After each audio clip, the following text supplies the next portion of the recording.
Bwana Yesu Kristo apewe sifa.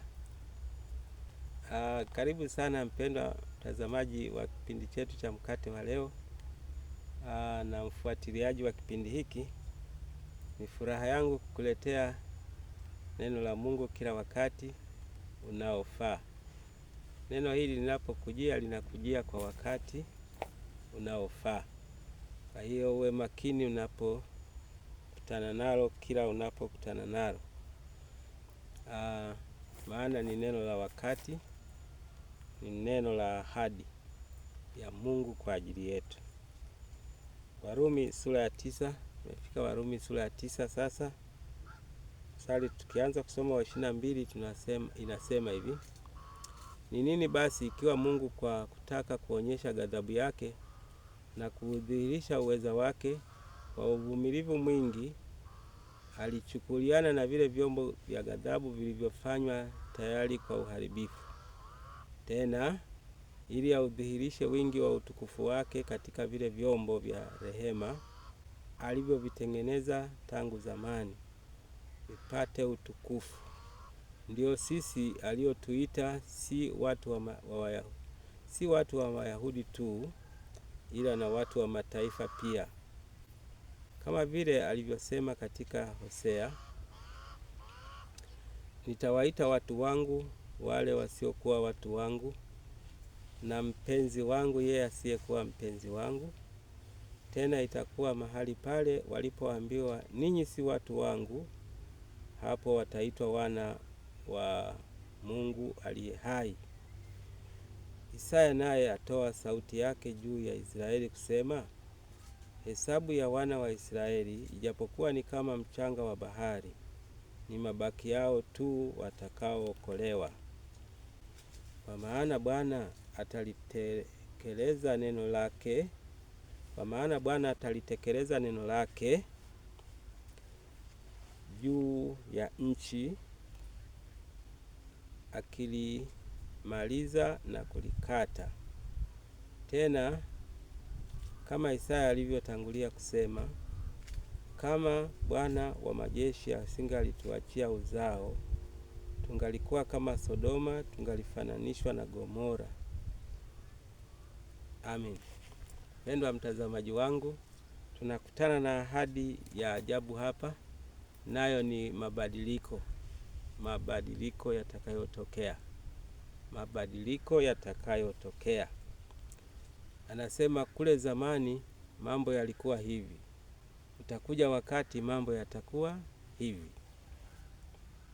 Kwa hiyo tuangalie hizo tofauti za nyakati zilizopita na nyakati za sasa, kwamba anasema nitawaita watu wangu wale wasiokuwa watu wangu, na mpenzi wangu yeye asiyekuwa mpenzi wangu. Mambo yatabadilika, kwamba wale ambao hawakuwa watu wangu sasa watakuwa watu wangu, na wale ambao hawakuwa wapenzi wangu sasa watakuwa wapenzi wangu. Kama wewe haukuwa wa Mungu sasa utakuwa wa Mungu, na kama haukuwa mpenzi wake sasa anaahidi kwamba utakuwa mpenzi wake. Jambo lingine anasema tena, itakuwa pale walipoambiwa ninyi si watu wangu, hapo wataitwa wana wa Mungu aliye hai. Kutakuja wakati mambo yatabadilika. Ndicho alichokuwa anasema, na kweli yamebadilika ajabu. Yameshabadilika ajabu. Zamani ilionekana ni Wayahudi tu ndio waliokuwa wanapewa haki. Tofauti na zamani hizi, leo hata watu wa mataifa sasa haki ile ile tunayo.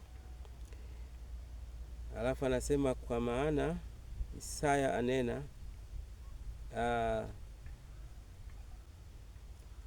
hesabu ya watu wa Israeli ijapokuwa ni kama mchanga wa bahari, ni mabaki yao tu watakaookolewa. Walikuwa wanajivuna Wayahudi kwamba sisi ni wa Mungu, sisi tu, lakini anasema itafika wakati wachache wao tu ndio watakaookolewa, kwa sababu walio wengi walimkataa.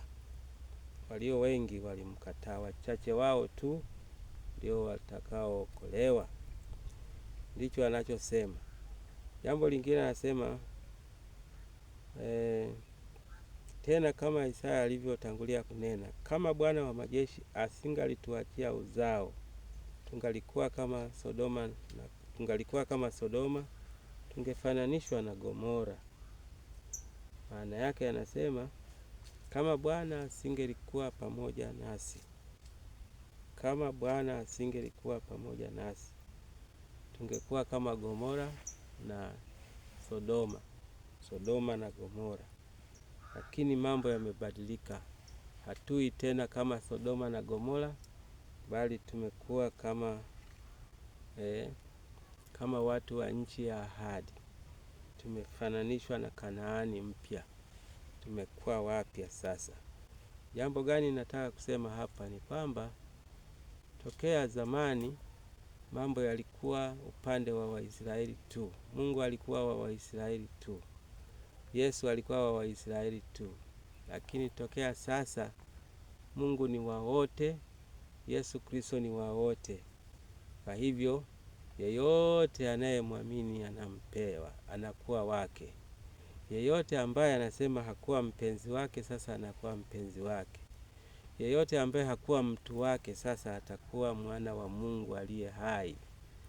Jambo muhimu ni hili: mwamini Bwana wetu Yesu Kristo. Habagui mtu yeyote, kabila yeyote, taifa lolote. Wote ameruhusu, amefungua mlango wa kwenda kwake. Mahali fulani anasema njoni kwangu ninyi nyote. Nyote maana yake alifungua mlango wa wote kwenda kwake.